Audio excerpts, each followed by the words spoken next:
Well, this is going to be an interesting teardown. This is a Cisco Nexus 5020.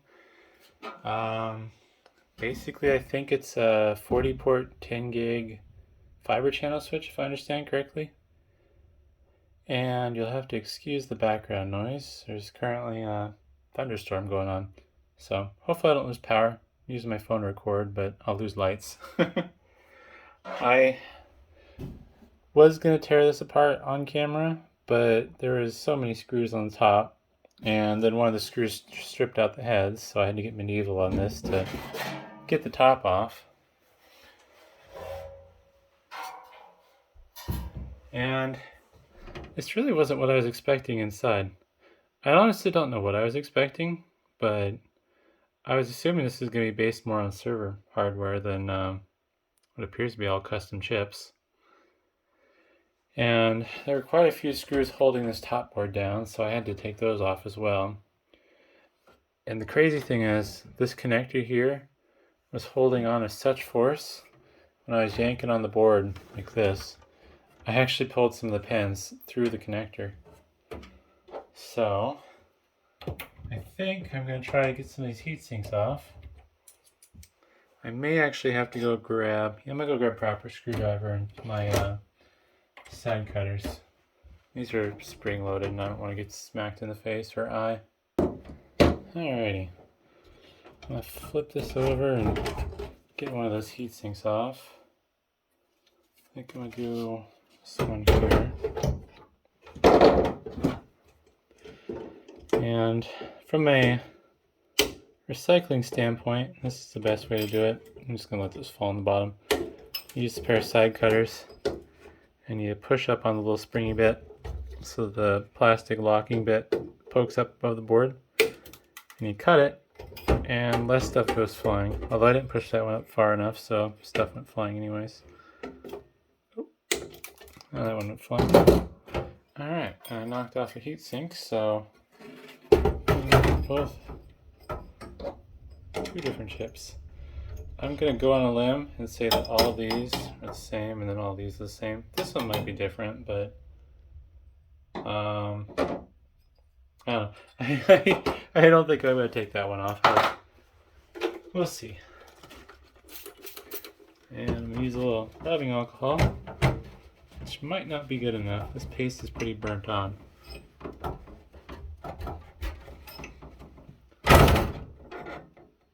Wow. It's actually not burnt on, it's really sticky.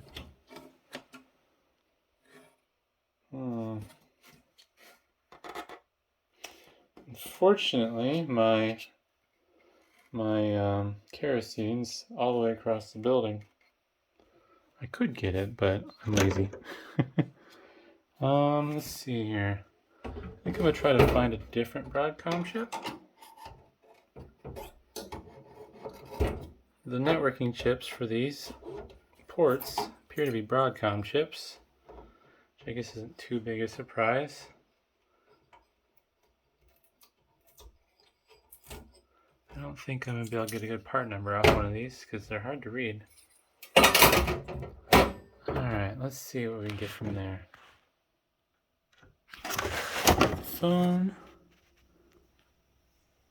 Yeah, I don't think... It doesn't look very easy to read on my end. I'm just going to hold it up.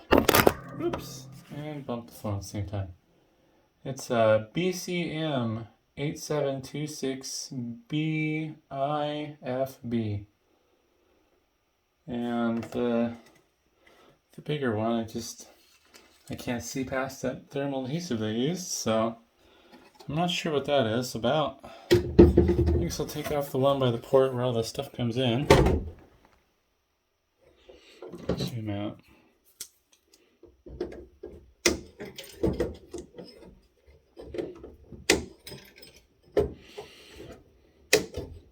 Alright. Oop. And let's see, maybe there's something interesting under here. Oh, well, that's unfortunate. I took the cap off with the heatsink, so there's no identifying that. or well, not cap, heat spreader, I guess, but yeah, this is glued on in a way that I'm not going to get that off. But definitely a chip, different chip there. And it looks like that just must be a way for it to communicate with the add-on cards that would go in the front.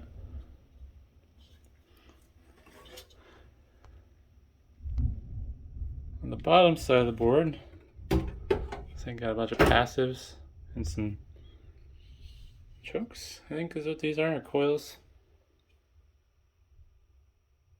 But not much to see there.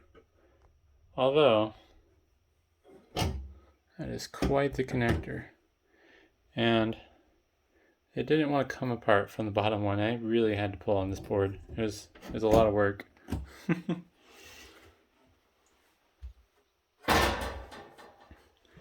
And this is the main board with a bunch of extra stuff on top because I was being lazy. Got some beefy power connectors here, along with these must be communication cables so the power supplies can communicate whatever they need with the board. Looks like this here is the main processor, and these are the same as what was above.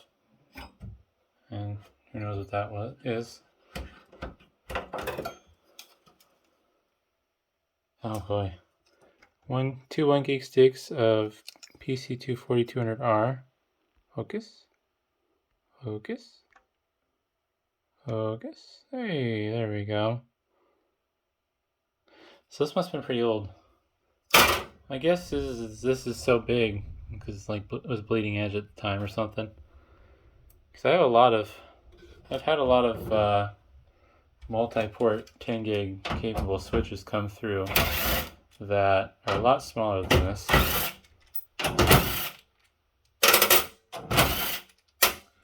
And I just found the flash module for the operating system. Pull that off real quick. I'll probably sell that. I don't think it'll be worth anything, but maybe somebody will have one that failed and they want to pay for one. Not too different than the other Cisco Nexus unit I tore apart. Drawing a blank on the model number. Or no, it was a firewall. But we will see if I can get this board out fairly easily.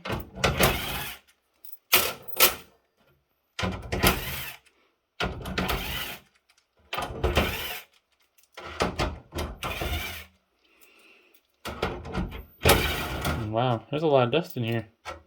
You'd think from a data center environment, stuff would be cleaner, but that's just not always the case.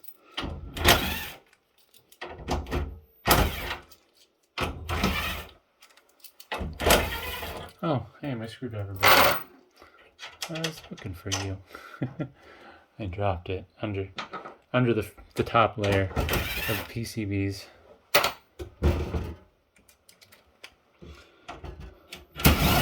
This does have a pretty substantial clock battery in it. CR2430.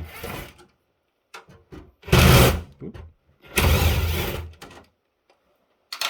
These screws aren't the best. Granted, I'm not hitting all of them straight on like I should be, but very soft steel. I think this main board is going to be kind of tricky to get out. We'll find out though. The problem I'm going to have is I'm fighting these power supply cables. Also would help if I plugged everything. Oop.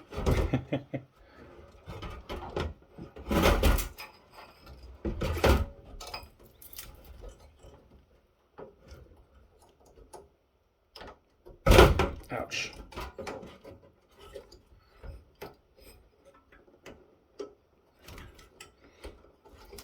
There we go. And this was running dual 1200 watt power supplies. I'm guessing that was only 1200 watt on a 240 volt circuit. Or 200 plus volts, I should say. since there's quite the range. Oh man, those are stiff. There we go. And let's see if we can get lucky. And ouch! There's so many sharp bits on this thing. I keep getting poked and stabbed. I'm hoping that there'd be something interesting and identifiable under the main heatsink. Never know.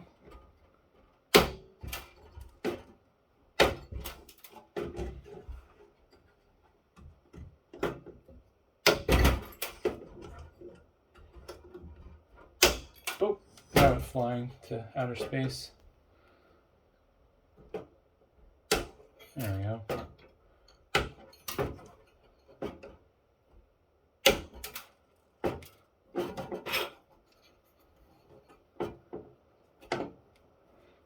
Alright.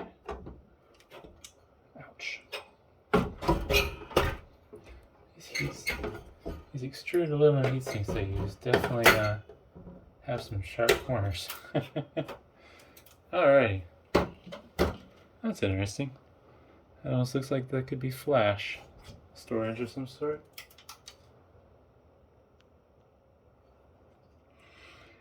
But not much to see on the bottom of this board. Basically about the same. There's a few random chips and some odd bits that weren't on the other one. Alright. I'll flip this beast back over and let's see what's under those giant heat sinks that top board don't have. Well, that's unfortunate. There are ways to get these off when that happens, but it's just a lot of work, and I've never... Maybe I can get this off. No, we'll try in a second. Never had luck. Oh wow, I wasn't expecting that. What is this, like an Intel Atom? I'm gonna grab the phone. I'm just gonna get a little closer. I swear my phone doesn't like focusing on stuff. 1.66 gigahertz, 1 meg, 667 megahertz bus. It's upside down, but yeah. It's an SL9S3. Based on those specs, without looking it up, my first inclination would be Pentium Mobile. Because I don't think Pentium 4s had that much cache in the mobile stuff. So that's actually was really unexpected. I figured this was all just going to be custom after not seeing a socket for a traditional Xeon chip. But maybe I'll get lucky and I'll be able to get the heat spreader off of this heatsink. It's always a tricky proposition with these because usually they're only really good. Looks like it says NUOVA. I think that's a ceramic package, which is interesting. But yeah, I don't know. I'm not gonna lie, I probably could have done better on teardown. Probably could have tore more of these off just to show the model number, but hopefully at least getting to see inside was kind of fun. I enjoyed it. I was gonna tear them apart anyways, but hopefully other people can enjoy these teardowns too. But thanks for watching.